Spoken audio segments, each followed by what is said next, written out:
Magandang hapon po sa inyong lahat. Una sa lahat, nais kong ipaliwanag yung sirkumstansya ng pagkikita natin dito. Actually ho, nagkaroon ng konting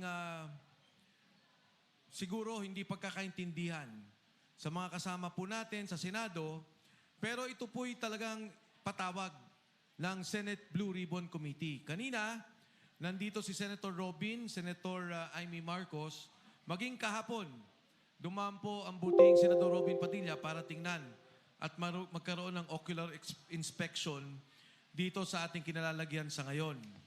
So kung ano man po yung kaguluhan nila, dahil bukas ay special session na ng Senado, pinatawag ng Palasyo.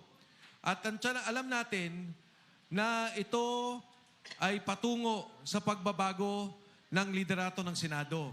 Hindi lamang sa liderato ng Senado, ngunit ito rin patungo na sa pagbabago nila noong liderato ng Blue Ribbon Committee.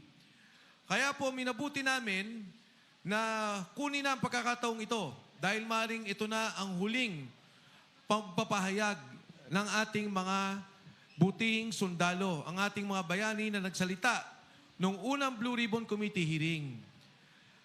Ngayon no, may karagdagan na 4 na kasama natin, papakilala mamaya ni Atty. Levi Baligod, at mamaya ipapagpatuloy nila yung naantalang presentasyon na dapat nilang ipinagpatuloy nung nakalaang Blue Ribbon Committee hearing na isinagawa ng Senado.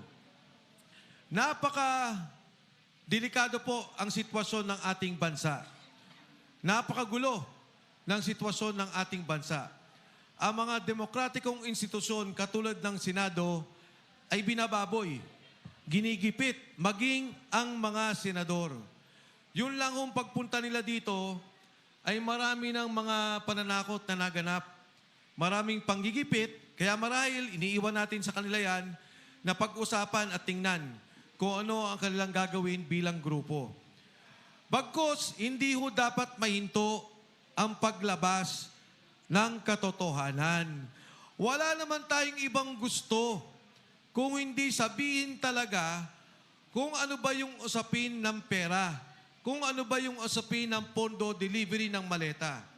Kung naalala nyo, halos mag-iisang taon na, etong July, magkakaroon ulit ng SONA ang sabi, imbestigahan, alamin, ang eksaktong salita, maya naman kayo.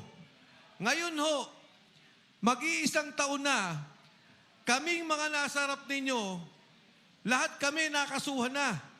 Yung mga nagsasalita ng korupsyon, yung mga naglalabas ng katotohanan, ang nakakasuhan.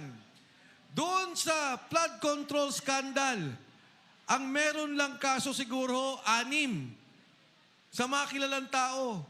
3 doon, meron pang kasama pa bilang witness o state witness ng Estado. Hindi na pwedeng kasuhan. Wala nang pondong pwedeng kunin sa kanila at mabalik sa kaban ng bayan.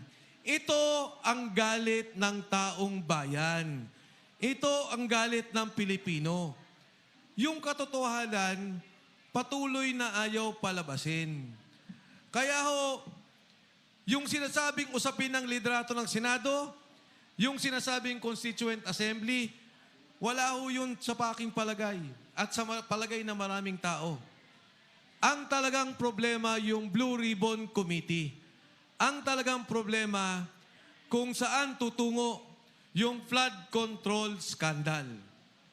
Kaya po sa pagkakataong to, nais ko lang kilalanin, Attorney Harold Respicio, halika rito. Sumama ka sa amin. Kasama po natin to sa lahat ng labanan. Kaya po sa pagkakataong to, magmula sa 18, may dadagdag dapat na 14. Pero ngayon po, katulad na nabanggit ko, nagkaroon ng konting kaguluhan. Sa ngayon, may 4 na dumagdag.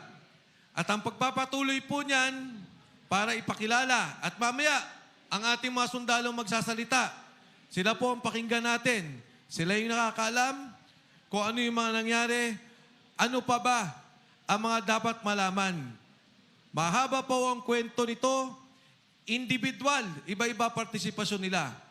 Sa pagpapatuloy po, bibigay ko naman sa isang magiting nating abogado ang nagtaguyod sa kanila at patuloy na lumalaban. Sa ngayon, ang mga magkakasamang to, 10 na ang kaso na ipatong bawat isa sa kanila.